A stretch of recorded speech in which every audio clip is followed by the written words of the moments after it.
Here we go.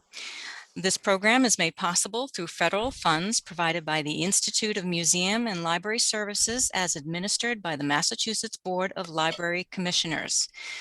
My name is Vicki Turcott. I'm the Assistant Director for Support Services here at the library, and welcome to tonight's presentation on sexuality and aging.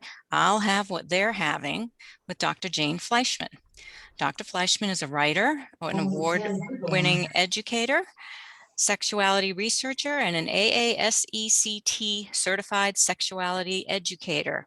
She earned her master's in education and doctor of philosophy at Widener University Center for Human Sexuality Studies. Her curious nature led to her latest accomplishment, the book, The Stonewall Generation, LGBTQ Elders on Sex, Activism, and Aging. She co-hosts a regular podcast on sex in the second half of life and recently completed a popular TEDx talk, Is It Okay for Grandma to Have Sex?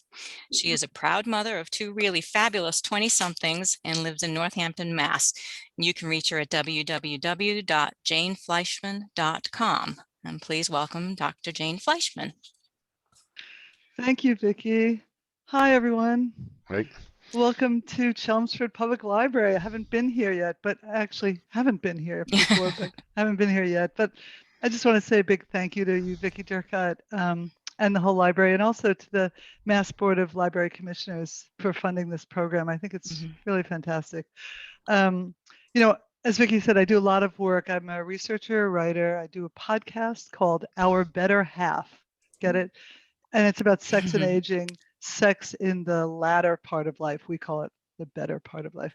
And I do a lot of presentations. And tonight is the first time I've done a presentation so close to home. And I wish I could be with you. I live in Northampton, Mass, so not too far away.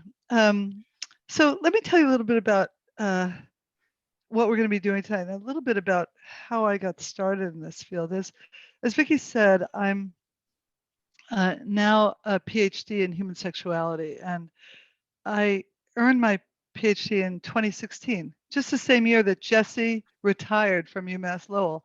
And I had retired just before that, about 5 years earlier, from a really wonderful and I think really meaningful career in state service in the Department of Health and Addiction Services in Connecticut. My last job was the director of staff development and medical education at a large psychiatric hospital.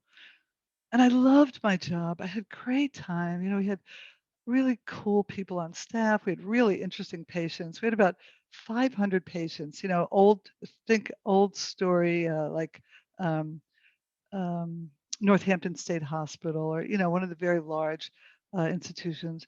And we had 1,000 people on staff, and I had a really nice team that worked with me. And when I retired, it was really hard because I came home and nobody listened to me. You know, my kids were in high school, and I'd say things like, "Hey, can you help me do something?" They'd look at me like, "What are you talking about?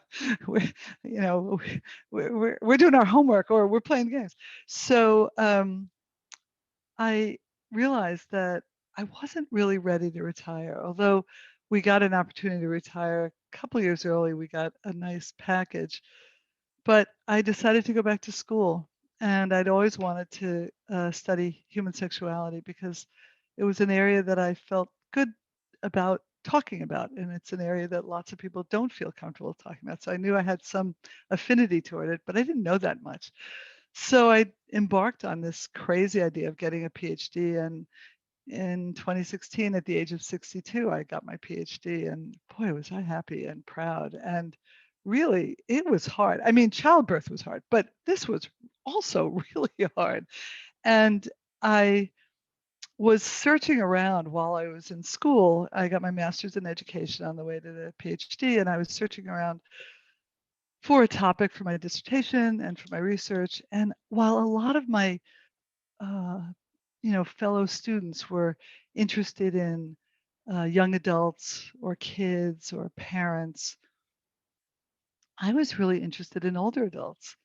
And, you know, not just because I'm older myself, but because there's so little research on older adults. And there are so many taboos about talking about sexuality with older adults that I thought, oh, taboo. I love that. Perfect. This is good for me. So I did some research on older adults in same sex relationships, ages 60 to 75. I looked at the predictors and correlates of sexual satisfaction. And part of the reason I did that is because I didn't want to just look at problems. I wanted to look at something that'd be really positive because I'm a kind of a sex positive educator. And I got some very interesting results. But when I finished my quantitative research, I just was not done. I really wanted to do more research on this population. And so then I did another crazy thing. I embarked on this book that Vicky was telling about. This is my book, and I have to hold up the picture and just to show you, there's my name on the bottom. I mean, really, like, this is amazing to me. This is a one and only opportunity. I don't think there's going to be people say, what's your next book? Like, are you kidding me? You know how hard it is to write a book. So it took me 4 more years to write this book, and it just came out last June from Skinner House Press. And Vicky's got it listed on this lovely resource sheet that she put together. So I want to thank you for doing that, along with some other really wonderful books about sexuality and aging. And I was longing for stories. So I went around the country and I interviewed 10 different LGBTQ elders. So people who identified as lesbian, bi, gay, trans, or non binary or queer.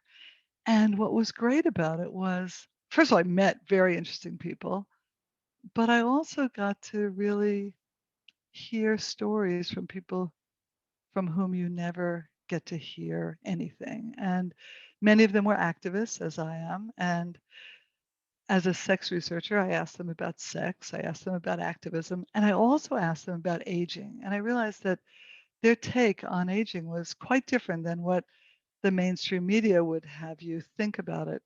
And so that led me to all sorts of really interesting lines of inquiry about how I might impart some of the stories and the lessons I learned from those folks. So I'm not going to talk specifically about those people tonight, although Vicki, you know, we could do another program sometime. I'm just saying, if you ever get another grant, but or you don't even have to get a grant, but I could do a sort of an interesting um, talk about the stories in the book and some of the people that I met because they're wild and they're amazing. But the great thing about a library is you don't have to buy this book. You can see it right there on the shelves. You can, it might be in their mobile book cart, but um, as a young person, I remember that the library really saved my life. And it was a place that I was allowed to go. It was safe. My mom knew it was a good place, unlike the pizza parlor where, you know, bad things happened in the back of the pizza parlor. But um, the library was a great place for me. And when COVID is over, I really, you know, I've been missing my public library. It's the Forbes Library in Northampton, and it's a great place. And I know that you all will be happy to, you know, have programs there again and not have to do it this way. So, um, so that's just a little bit about me. And today, just today, a really interesting article got published, which is not on my reference list for the slides tonight.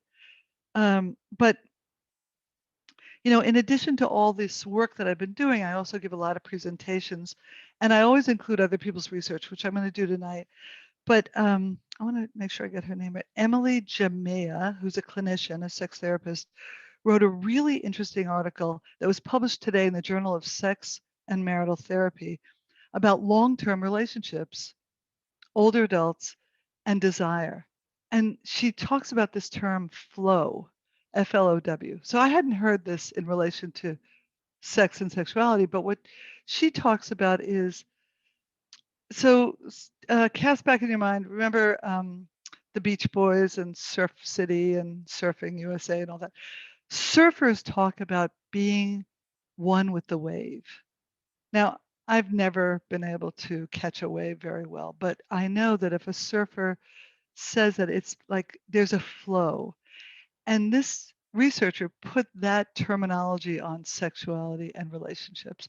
And what she found was that when couples, long term couples, come into her office in her clinical experience with an issue of desire. She talks to them about flow and how when they can really become more present and together, there can be more of a kind of satisfaction. And she related flow to sexual satisfaction, which was exciting to me because that's one of the variables that I studied. So I'm not going to report much more about her study, but if you're interested in the chat, you can send me a little email and or send me a chat and put your email address in there. And I'll be happy to send it to you. Okay, so enough about me. What do you think about my sweater? That was a line from many years ago in a bad movie. So I'm going to share my screen and I have some slides that I'd like to show you. And hang on a second. Everything's moving very slowly here. Um, it's not responding. Hang on a moment. I'm gonna close that out and try it one more time.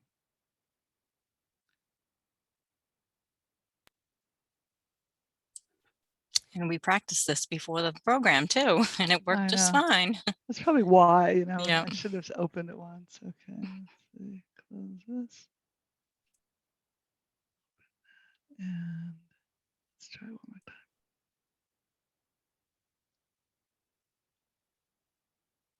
Great, we got it. Vicki, is that working? Yes, it is. Excellent, great. Thank you so much.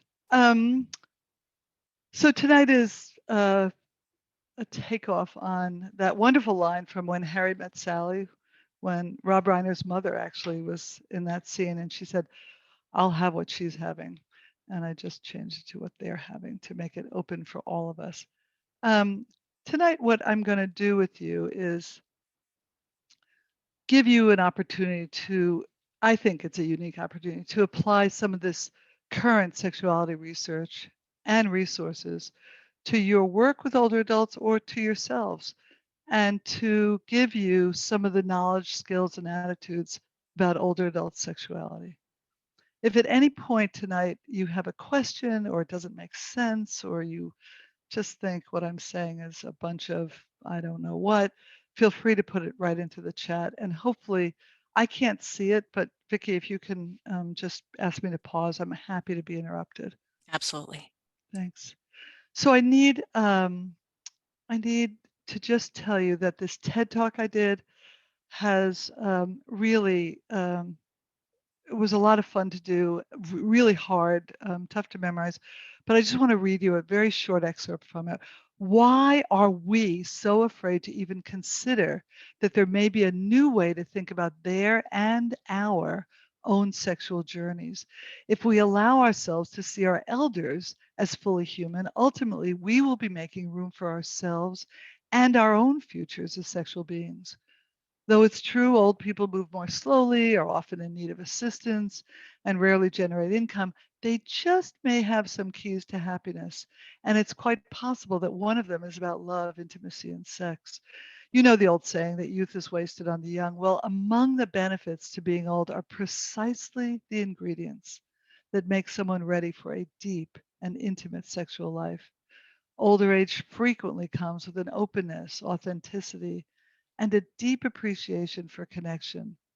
What will it take to see people as fully human, no matter what state their body or mind is in? And tonight we're going to be talking about all of that. I'm going to hopefully describe for you the meaning of the biopsychosocial aspects of sexuality, some of the challenges. And then the most important thing about tonight is I'm going to ask you to apply one aspect of this training to your own lives. Either if you're working with older adults or if you yourself feel like, okay, I can take some of this in, these tips for myself. And by the way, sometimes people feel nervous, like thinking of themselves as an elder or older, but take it on. It's good. You've earned it. We don't revere older adults enough in our society, so please take it on. So maybe you came here with some questions. Maybe you've got some concerns. Maybe there's some topics you'd like some help on. Feel free to put those in the chat as well. And there's no wrong answers, and there certainly are no wrong questions. So we're going to talk a little bit about current research, biopsychosocial concerns, benefits, and then developing sort of a better environment, and then some best practices. I'm going to begin with some of these really kind of critical terms for us to all be acquainted with. I wouldn't be a good academic if I didn't start off with grounding us on a glossary, but sex is generally something people think of as an act between two or maybe more people involving their genitalia, and it also involves their gender, either assigned at birth or their gender that they um, have chosen. Sexuality is a much bigger concern. It's sort of the umbrella over which sex fits, and the Circles of Sexuality model is a wonderful model developed by a really interesting guy, Professor Emeritus at University of Kansas, Dennis Daly, who talked about intimacy and sensuality and sexual health and identity. He talked about relationships, something called skin hunger. And he also talked about the non consensual side of sexuality around rape and trauma and incest. And he also, of course, talked about sexual expression. Now, PIV, or penis and vagina intercourse, is a type of sexual expression. And when many people hear me talk about sex, they think, oh, okay, I'm talking about penises and vaginas. Well, yes, and there are many other sexual expressions. Other sexual expressions could include kissing or heavy makeout sessions or oral or anal or nipple play. There are so many other forms of sexual expressions that I like to remind people that PIV is only one very specific but not encompassing area of sex in terms of the sexual behavior. For a lot of older adults, because intercourse, either because of difficulties with erections or vaginal dryness, which we'll talk about in a bit, can become difficult, we've coined a term about, I don't know, 40 years ago called outer course. It's not a real word, but the term conveys any type of sexual pleasure that can be conveyed without penetration. So again, use your imagination. Alternative sexual identities occur at all ages. And I'm talking about kink or BDSM. BDSM is probably well known to many of us because uh, either we've thought about it, read about it, or heard about it, or maybe explored it. The 50 Shades of Grey was a good example of a very popular novel that expressed BDSM and kinky behaviors. Also, the leather community is considered part of the alternative sexual identities. ISBs are inappropriate sexual behaviors, and those excuse me, occur when there is non-consensual sex. So all of the areas from here down to here are all what are considered consensual behaviors.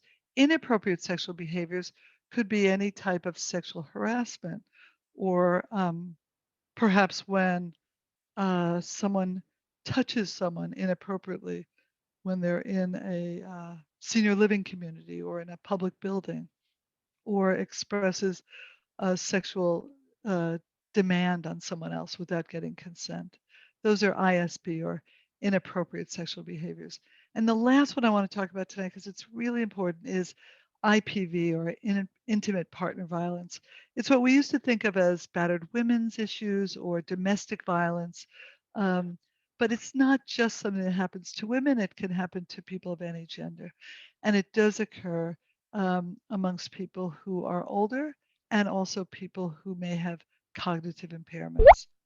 So there are very, very many more possible terms that we could go over tonight, but I'm going to stop there. So I wanted to give you a little journey into the hearts and minds of older adults who are talking about sex. This is a quick 5-minute video by Liz Blazer, who is a student in animation and digital arts at USC, University of Southern California. And afterwards, I'm going to ask you to just type in the chat any thoughts or comments you have about what the people in the video have said. What she did was she took her interviews with older adults and then transformed them into an animation that was really pretty spectacular. So hang on a moment and we will get right there. Anything in the chat that I should know about while I'm doing this, Vicki? No questions yet, but Okay, good. Jesse shared your TEDx talk, Jesse, a you are link to that. great. He's gonna take my job soon. Jesse, I want you to come to all of my sessions. Okay, let's see if I can get this I'm going. just a very fast Google searcher. Good. Well, thank you. I appreciate it. Okay. Vicki, let me know if this is working okay.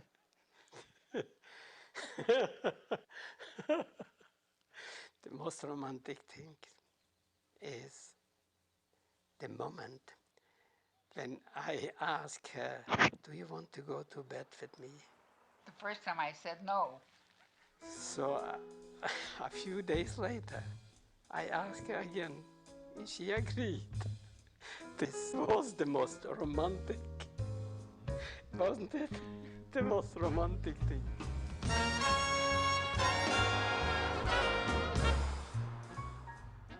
My name is David Bielobroda. My name is Ruth Cooper, and my age is 79. I was born in 1980. My age is 92. My name is Sunga Greisman Rubin, and I'm 84, going on 85. How old am I? Well, I truly believe you stay young because of sex. At 18, we just wanted a sex object. At 75, you may still want sex. You're not sure you're going to get it, but you're looking for comfort. I've always wanted romance in my life. Really love, and I think you need it all your life. You need it all your life. You need to be touched. You need to be felt. You need to be hugged. You need to be kissed. Companionship is very important. So we cover it up with, well, I don't need men in my life, and I'm past my desires. Baloney. I don't think you ever get past your sexual desires. I adore it, and I'm not ashamed of it.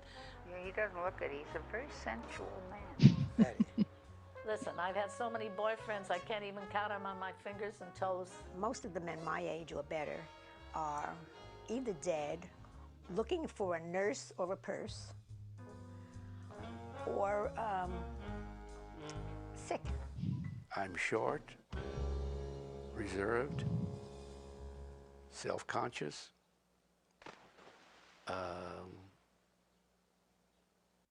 eager to please. I'm compassionate, a good listener.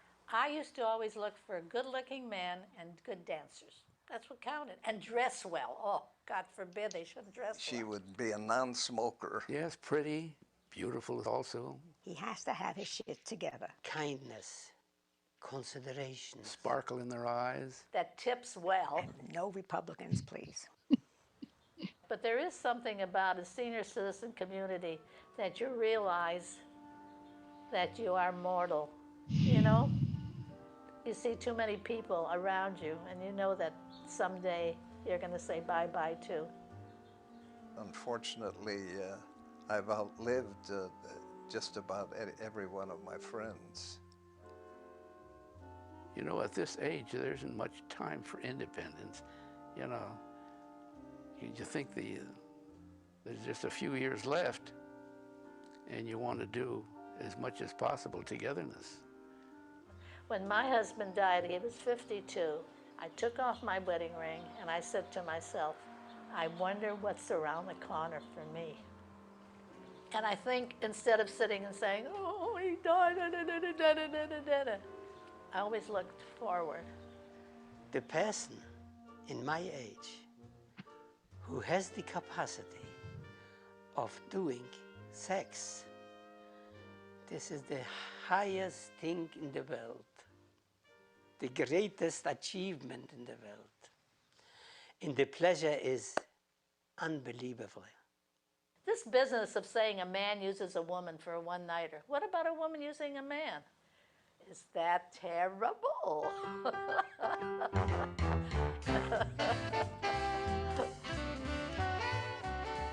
Kushmir and Tuchasarai. You know what that means?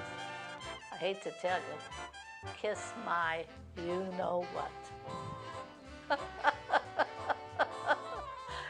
It is, when you say it in English, it sounds bad, right? But in Jewish, it's kind of cute. And someone says something to you, you say, yeah, Kushmir and Tuchasarai, kind of cute, you know.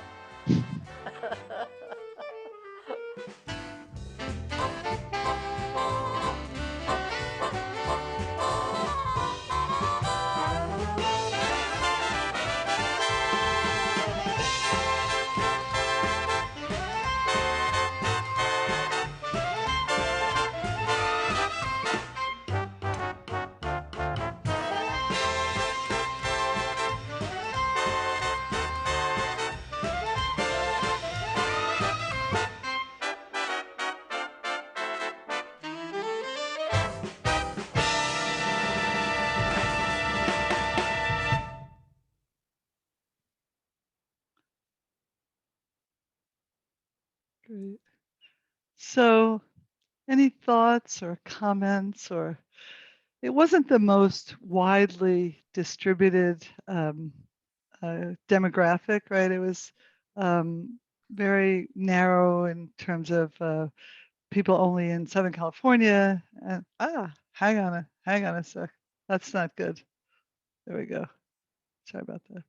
And I think in many respects it was not as wide diversity as we would have liked, but it was a slice of older adults. So if you could put one word in the chat of what it brought up for you, what would be one word that you would say? Any ideas? They're thinking about it. Yeah, think about it.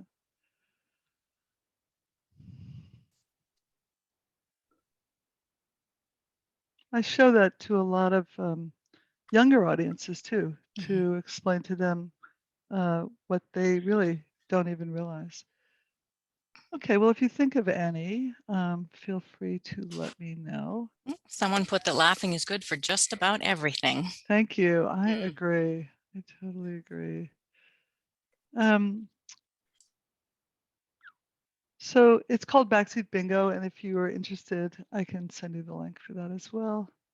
And now what I'd like to do is get into the heart of the matter and give you some of the research on sexuality and aging.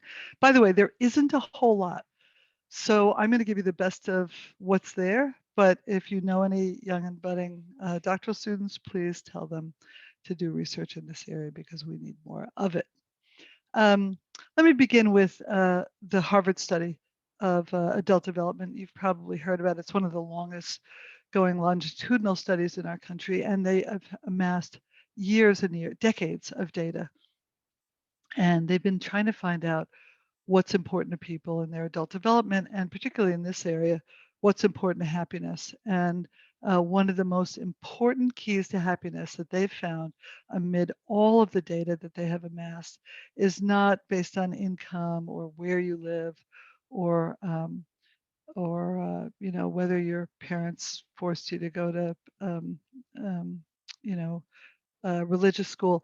It's the key to happiness is relationships. Now, they're not talking about sexual relationships, but they were talking about relationships. In fact, they said that people who were most able to have satisfying friendships in their 50s had the most satisfying relationships in their 80s. So keep that in mind, those of you who are somewhere within that range. Just to Now share another comment, Jane, Yeah, excuse me. sure. If you didn't Please. see their age, many of the comments could be from any age group, the need for connection, to be touched, etc. Totally. You're so right. We're seeing that with the young people who are stuck at home on Zoom all day instead of going to school, and they're so dying for connection. So whoever said that, you are so brilliant. Absolutely right. I want to turn now to our sexual sexuality research and our sexual function. Um, John Delamata, whose book actually is on your list, Vicki, who's one of my favorite sexuality researchers, just passed away about 3 years ago, said that what he looked at was sexual function in older adults. You see, we're always worried that it's chronic pain or chronic disease or hormonal shifts that are going to really sink our sexual lives. But what he found was that there were 3 factors, and the 3 factors are so interesting. One is basically having good physical and mental health. Second is making sure that you have a partner nearby. Interesting, right? Makes sense. Although I do believe in solo sex or masturbation, but he's talking about relationships. And the third one, which is so important, was a positive attitude about sex. So thank you for coming to this talk tonight, because clearly you're in that range. Maggie Syme, who just left her teaching position at Kansas State and is actually in Boston now, wrote a very interesting article a couple of years ago where she interviewed women ages 45 to 60. And she said that what she found for these midlife women was that they often started this phrase when she asked them about sex, well, at my age, dot, dot, dot. In fact, that's the title. That's the beginning of the title of her research article. The assumption is at my age, I have better things to do. I can't think about sex anymore. When in fact, they were adopting the same sexual dysfunction model that John Delamata and his colleagues debunked back in 2007. And what she says in her article is so interesting, that we need to replace this dysfunction model with a sexual wellness model so that we can really think about our lives from early years, in our early sexual years, all the way to our latter years. Lee and colleagues found that regular sexual expression occurs all the way through the lifespan. In fact, Delamata and his colleagues found that sexuality and sexual expression, regular sexual expression, occurred in people's 50s, 60s, and 70s.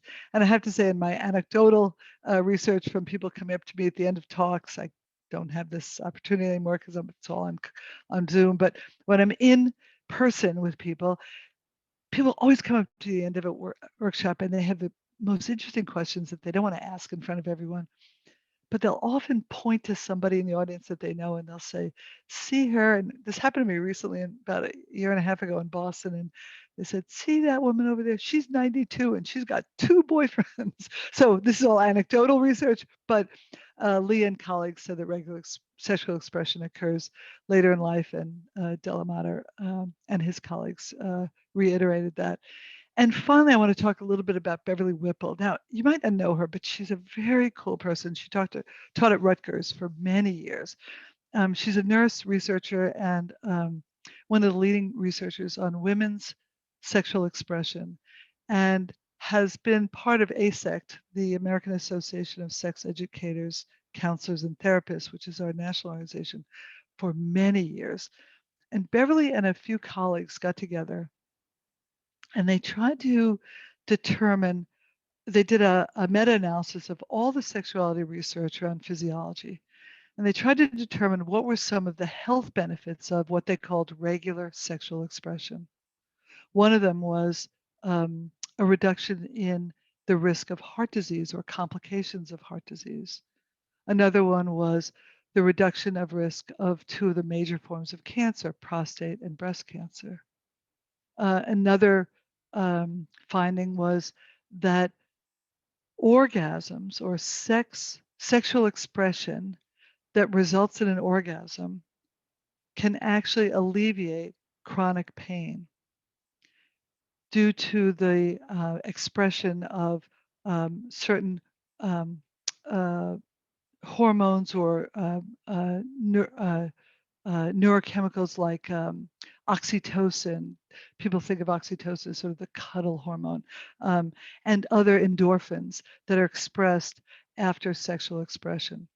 And finally, one of the most important health benefits of sexual expression is that it improves your quality of life, your physical and overall mental health.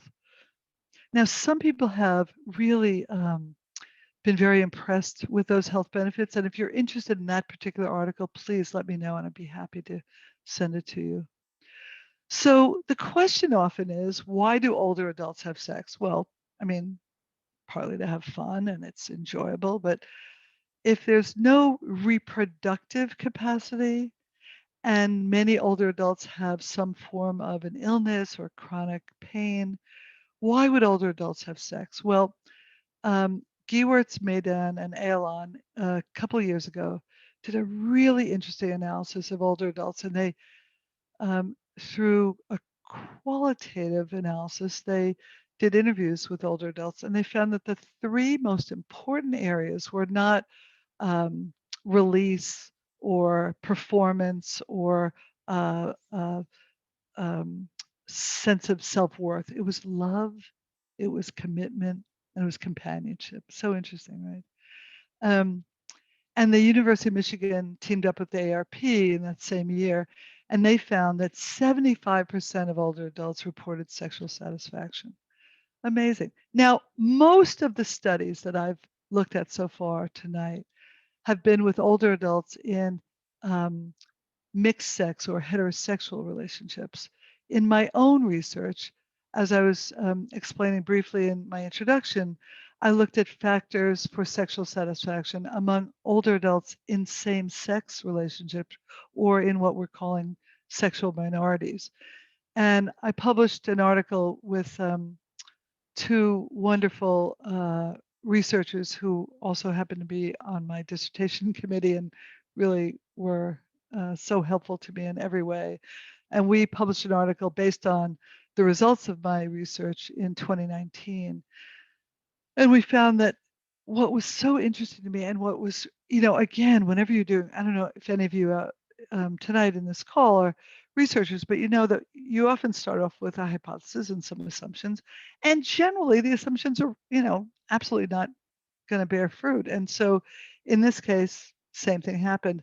I thought that this age group of people 60 to 75 years old who were really part of that generation that I call the Stonewall generation, who came out in the 60s and 70s and may have been in the closet for many years, maybe before that and maybe after that, would have a lot of internalized homophobia or belief in what the world spewed out about LGBTQ people. And in fact, I found just the opposite. Their internalized homophobia was very low.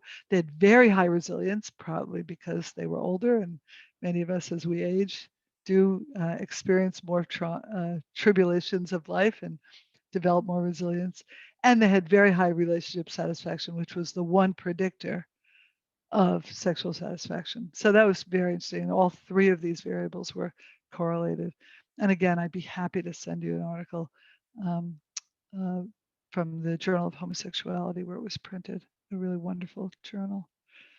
So there are sexual challenges. I don't mean to say tonight that all of older adult sexuality is easy for us because, as I alluded to earlier, there may be some difficulties, and some sexual challenges have to do with desire. And this is from a recent study around people in their 60s and 70s that low desire, difficulties with vaginal lubrication, and inability to climax were, moderate to fairly high. And the last one was one that we hear about so often, which is either difficulties for men who have penises which don't get erect as quickly. They take longer, they don't stay erect as long, or they're in a different direction, and that may be problematic as well. That's from Lindau and her colleagues, and she's a very well-respected sexuality researcher as well. There are some special concerns I just wanted to point out tonight. Right now, we're living in this unbelievable time of COVID-19, which has hit older adults so much more painfully than any other age group. And it has also hit older adults who are marginalized. So any older adult who's also a person of color and any older adult who's also a gender or sexual minority has been hit even harder. We know that there are disproportionate health outcomes, and that may be part of the reason. And also we have racial, ethnic, and cultural communities right now. We're in a conversation nationally about race. Just a few days ago, we had that terrible shooting in Atlanta, where Asian American women were murdered in massage parlors in Atlanta.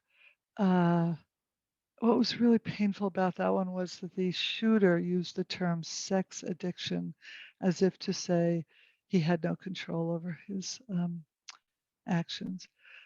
We also are looking at people with alternative sexual identities, maybe people who uh, um, have chosen to live their lives in an authentic way as a trans person.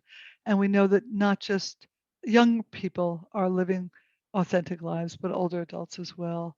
And we know that there are gender and sexual minorities and the concerns about all of those folks.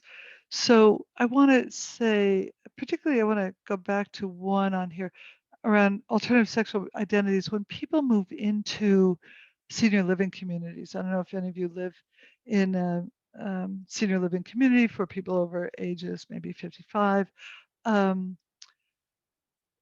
Maybe someone had an identity, they were a swinger, or they were interested in kink, or they had another alternative sexual identity that made sense for them when they were living in their own home. Now they're living in congregate living, or they're living in a very small community. And I like to bring up Peyton Place because I remember it from when I was a kid. But there's often a very difficult time being oneself if you're out of the norm in a community like that. So some of these can be special concerns that I wanted to highlight tonight. And then I wanted to just say that we've got this dialectic going on, okay? The dialectic is, on one hand, we've got this accumulated sadness and loss. We can't get it up. We can't get it up long enough. We can't feel. We can't be penetrated. We've lost limbs. We've lost body parts. I have a friend, colleague, Dr. Sabita Pillai Friedman, who talks about women who have had mastectomies and they've lost one of their major sexual parts.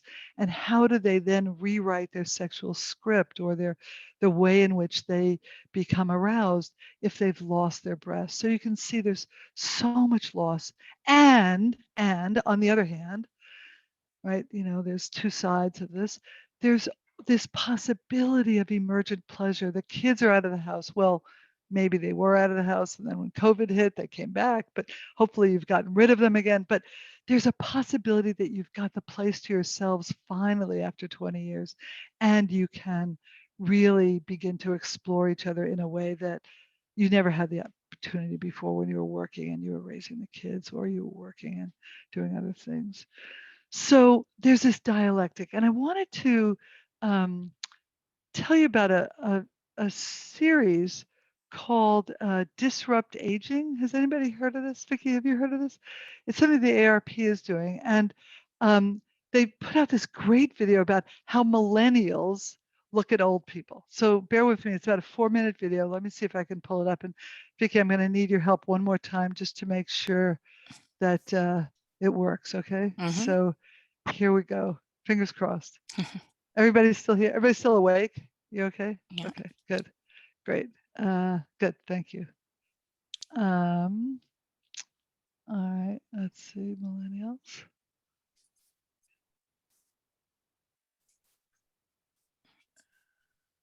Great. Yeah, we can see it. Good. You can stand right there. That's your mark.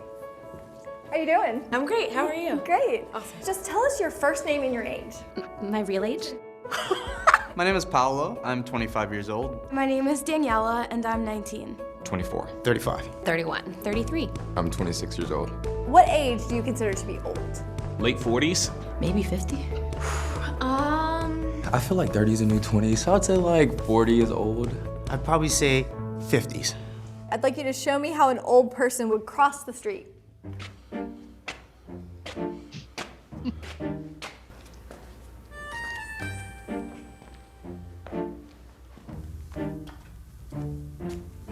Show me how an old person would send a text message.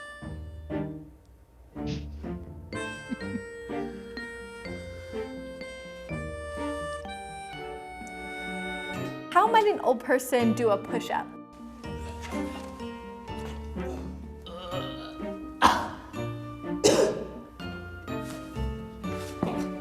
What about jumping jacks?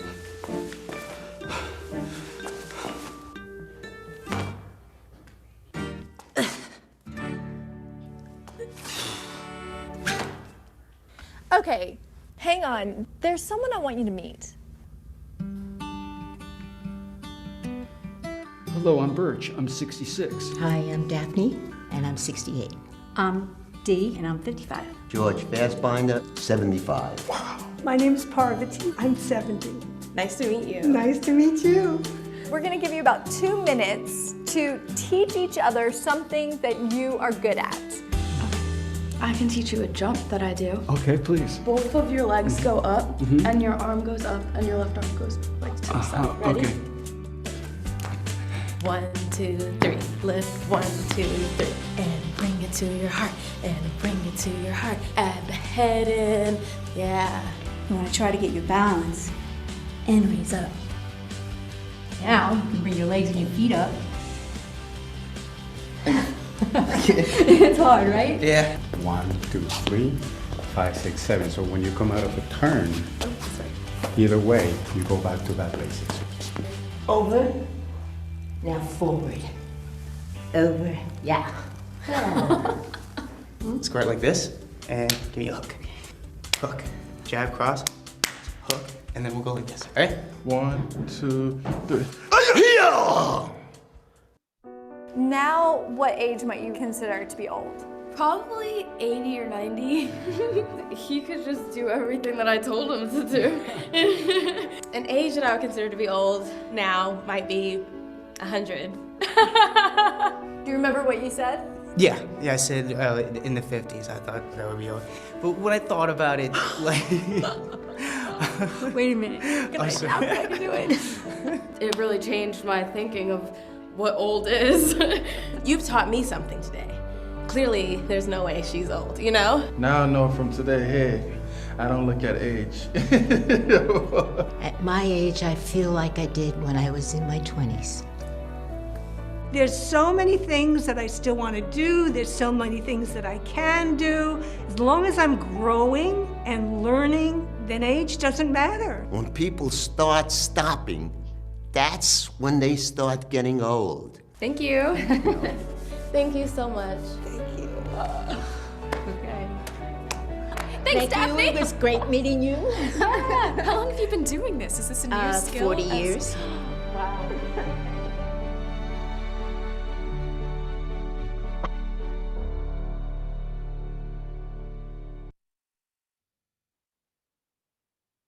So I love that guy's quote at the end, when people start stopping, that's when they start getting old. He also had a great accent, didn't he?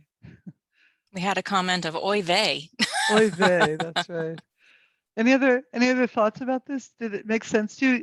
Has anybody ever experienced this, that a young person thinks you're so old and they think like 40 is really old? So yeah, let us know. A couple weeks ago, I was swimming and finished my laps at the same time that the guy in the next lane finished his. We both stayed in the pool catching our breath. He said, "Getting old sucks." I replied, "You got that right." He continued, "I just turned 40. I really feel it." You told him that you were 72. Good for you, Jesse. That's great. Great. Well, let's continue. This is really great. And I just wanted to do a time check with you, Vicki. It's about 5 of 8. And I've got maybe about 15 minutes more. Is that okay? We have till about 8:30. Okay. Is that all right with you folks? Great. And if you got questions, just interrupt me. I'm totally available. I'm not going anywhere. I have nothing else going on right now. So I'm here, I'm available. I'm in the flow with all of you. So, okay, let's go back and, okay, great. So I'd like to turn our attention to biopsychosocial concerns. So there's medical concerns like chronic illness, chronic pain, and also drug interactions, right? While you're on medication for diabetes, or if you're doing cancer treatment, or you have high blood pressure, all of those kinds of drugs can affect your sexual life, including drugs for anxiety and stress, like SSRIs or SNRIs. And there are physiologic changes like vaginal dryness. And one of the reasons that women or people with vaginas have vaginal dryness is because we have a lack of estrogen. And so we don't have as much natural lubrication, and that creates often a thinning of the vaginal walls, and it makes penetration more painful. And by the way, we can remedy that very easily now because we have some great lubes on the market. Don't use KY jelly if you can help it. There's so many other better lubes without any impurities, and we can talk about those later if you're interested. If you've had a prolapse uterus or a prolapse rectum or any other part of your genital area that has basically dropped, you need to remember that prolapse happens often, and we need to really be thoughtful about the fact that it shall not be the reason why we no longer can be sexual. It just means that we have to be thinking about it in a different way. And there are some good remedies out there. Um, uh, er, People call erection issues erectile dysfunction. I don't like the word dysfunction. Again, as I said earlier, it really negates wellness. And I just read this wonderful book about sort of the intersection of disability theory, aging theory, and sexuality theory. And what this author, Jane Gallup, basically puts forward is this idea that we have erection difference, right? That we have different types of erections when we're older. And so be mindful about that and be thoughtful that there are sex toys that can be helpful. There are other positions that can be helpful. So again, there are ways to remedy that. And then this last area that can be extremely humiliating of incontinence. And again, there are ways that we can remedy that. But I want to make sure that I said as a proviso to all this that there are basically 4 parts of the sort of body mechanics that I think about for medical or physiologic change. One is hormonal change. The second is nerve function. The third is pelvic floor function, like the 16 muscles that basically straddle below the pelvis. And the last one that I think is probably the one that people get mixed up about the most is blood flow.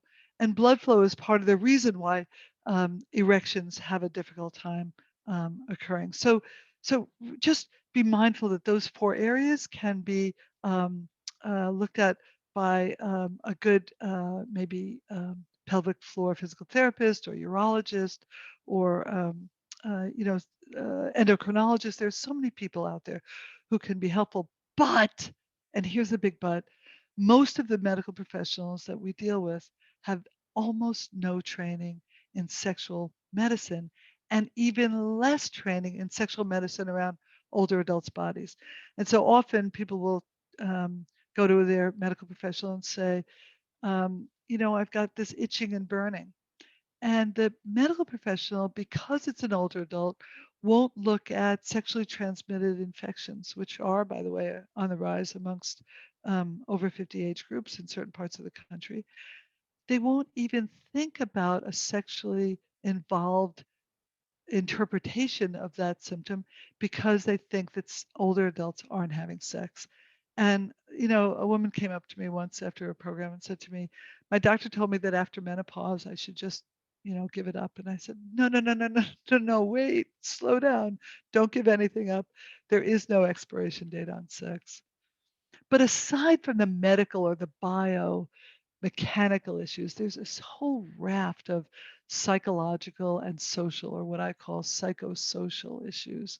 And look at all these. Body image, huge issue for people of all ages, but particularly people who have a body that doesn't look like what the billboards are looking like, or have sags and creases and bags and wrinkles and blotches, and it just doesn't look like that myth of uh, the perfect body that is equivalent to the younger body.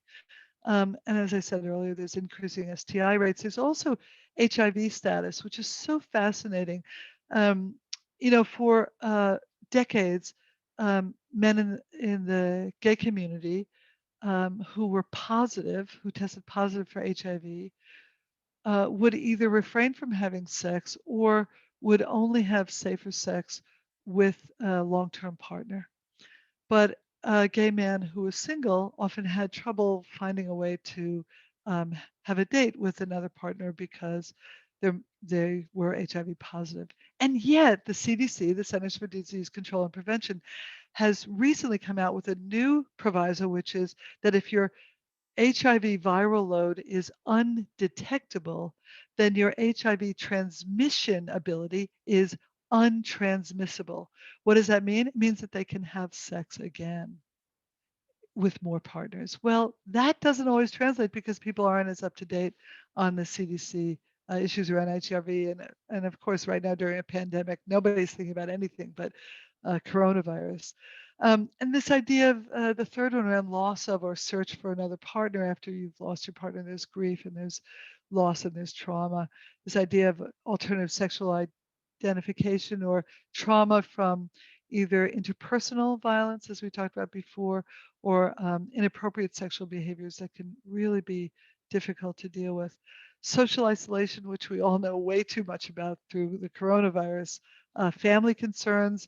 What, grandma's interested in a new guy? Wait a minute, grandpa's not been dead 2 years. What is going on? That kind of thing. Discrimination based on gender and orientation. And then this whole idea of the intersection of age with race, class, disability, etc. So a whole bunch of stuff on the psychosocial side, even more, I think, than on this medical or biological or biomechanical side. Now, there's an insidious nature of ageism, and do we have time for this? We do. There's one more video I wanted to show you tonight. Put your thumb up if I've given you too many videos, or if you want one more video. One more video? Too many videos. Too many videos or one more video. What do you think? One more video. Okay, sold. All right. Those of you whose cameras are off, you didn't get to vote. I'm sorry, but we're going to have one more very quick video. This is a video about an experiment with a food truck where they put a sign out and they said, no one over 40 can get food out of this truck. I want to talk to you about the insidious nature of ageism, and I think you might enjoy this. Here we go. Hang on.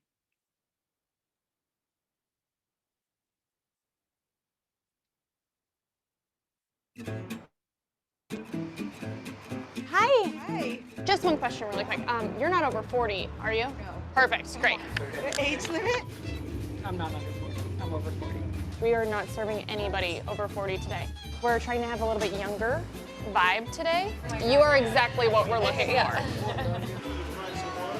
If you're under 40, I'm actually not gonna take your order, sir. Thank you so much for your interest, but we're just trying something different. You're just not exactly what we're looking for. Every day, age discrimination happens in the workplace behind closed doors. And we wanted to see what it would look like out in the open. So we hid cameras in a food truck and refused to serve anyone over 40. Are you under 40? No, this is for my daughter, it's not for me. Oh, it's for your daughter? Yeah. As long as you don't eat them. Okay. Do you promise that you won't eat them? No, I promise. Yeah. Okay, okay. Actually, if you could just step away from the food truck since you're not under 40, and I'll bring you the beignets. I don't want people to get the wrong impression if you're standing over here. Ridiculous.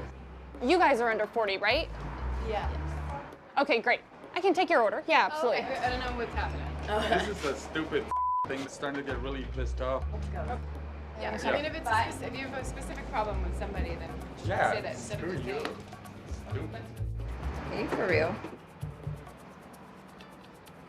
Okay. Walking away, I felt really upset. I almost started crying. I was updating my resume recently, and I sort of wanted to sound experienced without sounding too old. I was like, oh, I'm experienced, but that's almost not an asset anymore. It's like I have to sound young and relevant. Older people just don't really fit into our culture. That's ridiculous. We actually don't think that this truck is a good fit for you. I'm sorry. I was outraged. This stunt makes me want to take action to help others who might be discriminated against because of their age.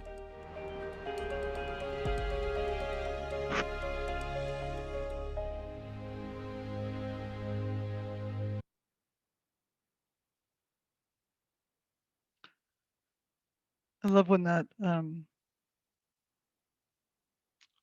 that older woman who was clearly not white, and they said to her, just don't eat it. If it's for your daughter, okay, give it to her. You promise it's for your daughter? Yeah, I promise. Could you just stand a little further away from the child? It was like, wow. So this is a video about workplaces, but I thought I'd show it today because ARP doesn't do any videos about sexuality and ageism, but it's the same issue that we face, right? It's this really overbearing issue that we have to talk about and that we don't talk about. So yeah, I think there's an analogy to this, to racism, for sure, but there's also, I loved it when those young people said, "The heck with you," and they kind of, they cursed her out, and they, "The heck with you. We're going elsewhere." And I thought, yeah, well, that's what we've got to do. That's how we overturn this. So, um, thank you for those wonderful comments. So, let me just finish up by saying that there's just a little bit more that we can really, I think, look at in terms of major benefits.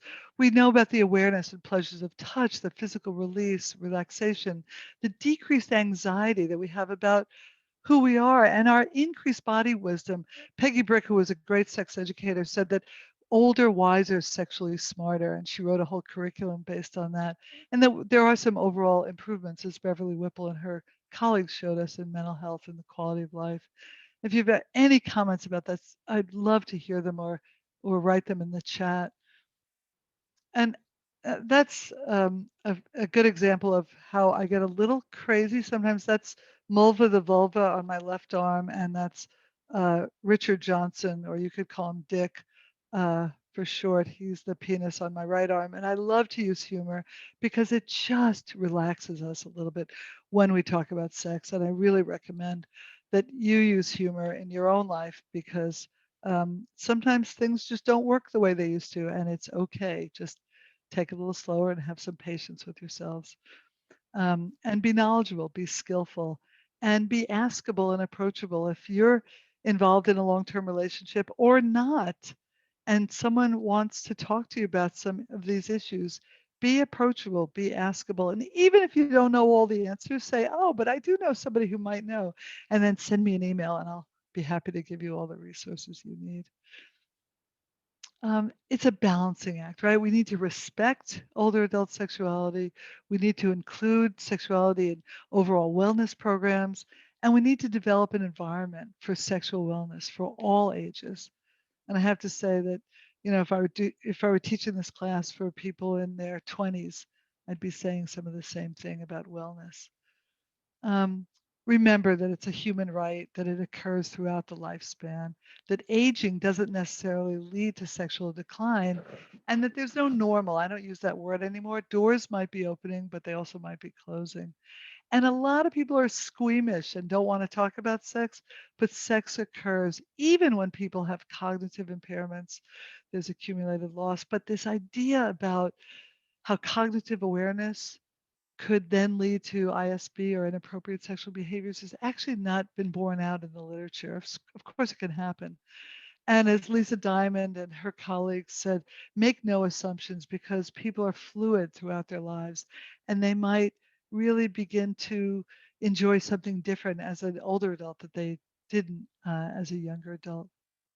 And maybe, I'm not going to talk too much about organizations, but if you're working in a senior center, you're working in a assisted living or other senior living community, or even in the library, are you prepared to have people talking about these issues around sexuality and aging? And clearly the Chelmsford Public Library is prepared, and right on, Vicki, you're doing great. I want to say that you might not be ready to address other elders in your lives' sexual questions, or maybe your own or your partner's, but are you receptive? Are you ready to think about maybe not conducting training, but maybe going to a training like this, educating other people, and sitting in the discomfort, right? There's always this, the kids use this term all the time, awkward. I have two 20-something kids, and the word awkward comes up all the time, but it is awkward. It's hard to talk about sex at any age, particularly for older adults. So are you willing to sit in the discomfort? And remember, older adults have the right to challenge all of those social norms and to lead full and complex sexual lives. That was, I think, the most important learning that I got from my book and from my doctoral research, that older adults have the most interesting and complex sexual lives. So some tips are just accept your body for where you are, invite in the possibility of emergent joy and pleasure, be ready to communicate, be prepared. I'm an old Girl Scout, and when we were younger, we didn't have to be so prepared. But when you're older, make sure you have your lube, your tissues, your medications, maybe your Bluetooth speaker. If you have a toy, make sure it's charged up. You get what I'm saying? Just be prepared. And I can't say enough about lube, and more lube. And maybe try something new. If your back is hurting and you're used to having one position, try a different position. If you and your partner haven't been sexual in years, have a conversation about what's a fun way that your body is still interested in being excited. And it could be just from sensual touch all the way to sexual touch. Find out. Um, and finally, please, please remember to use humor and patience and loving kindness, because as my colleague and 77-year-old senior sex educator Joan Price says, there's no expiration date on sex. Given all that we're going through right now, everything with the pandemic, and finally we're getting vaccinated here in Massachusetts, and all the stuff that I've taught you tonight in this session, if you could just, and again, this is not for us, this is really for you, in your mind, think of one change you might take to promote sexual wellness in your life. It might be a conversation with someone that you hadn't even thought of before. It might be writing to someone. I don't know, but think about what it might be to promote sexual wellness in your life. So now I just want you to put your arms up and stretch and ask me any questions, share any stories you'd like to share. Please, you cannot read this. I'm so sorry. I'd be happy to provide you with the slides so that you can. These are all the articles and studies that I quoted from tonight. There's also some resources in Spanish. And Vicki, I put those in here for you in case you have any Spanish-speaking patrons of the library who'd be interested. There's some great stuff in here. Thank you. And one last thought. So when you look ahead and you see fewer years than you've already lived, which is where I am right now, take time in your remaining years to find as much pleasure as you possibly can. And if that includes sex, remember, you deserve it. Thank you so much. It's been really fun. And that's my website, and that's my podcast. And if you want to get in touch with me, just go on my website. You can Google me, and there's a place where you can send me a note. So Please thank you. do send me your slides, and I will forward them to everyone in the group so that they can Right. see them. Happy And Jane, that was just a wonderful talk. I so appreciate it, and I so wish it could have been done in person. Yeah, To it would have been enjoy really all fun. those things that you can bring when you do an in-person one. Yeah. And we have a thank you. I want to ask everyone not to run away. I have a very simple 2-question poll. And I want to thank Jane for joining us. I want to thank all of you for joining us. Take a moment to answer the questions. Also look for our next program in the On the Go with Healthy Senior Living. It's called Nobody's Getting Out of Here Alive, a discussion on death and dying. And that will be on Thursday, April 29th at 7 p.m. Be sure to check our website for all kinds of programs, or pick up a paper calendar next time you're in the library. If anybody has questions for Jane and doesn't want to bring it up this evening, get in contact with me. I'll get in contact with her. We can make that happen for you. Great. Okay. Thank you, Vicki. Oh, thank you so much, Jane, and you have a lovely evening. Everyone have a wonderful evening. Thank you so much for coming tonight. Thank you all. I'll hang around for a few minutes if anybody has any more questions. Okay, thank you. That's wonderful.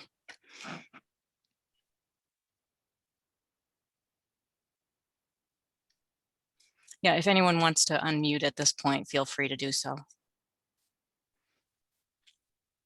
Uber lube. Yeah, I mean, it's formulated with vitamin Mhm. E, so it's good for older bodies. But just make sure you use anything that will work with toys. So you don't want to use either water-based lubes or silicone, basically. So Okay.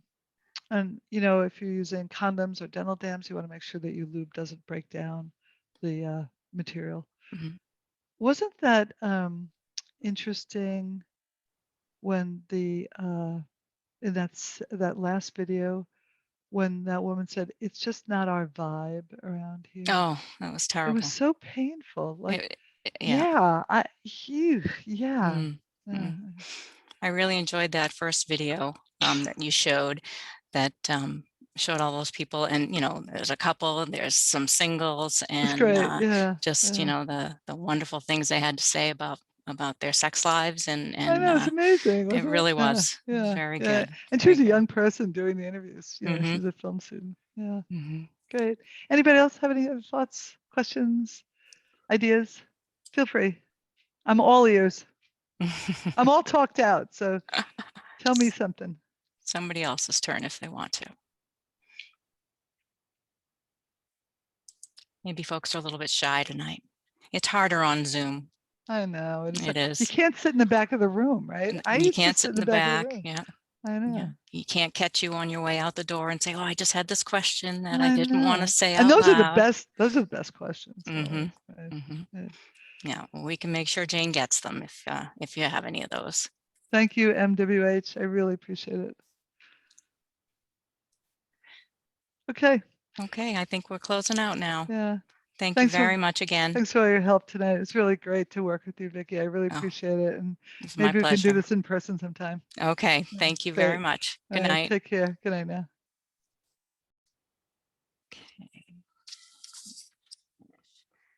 The voting.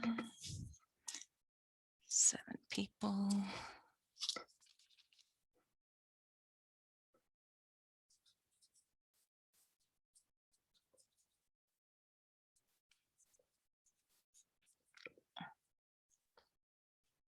Okay. All right. Have a good night.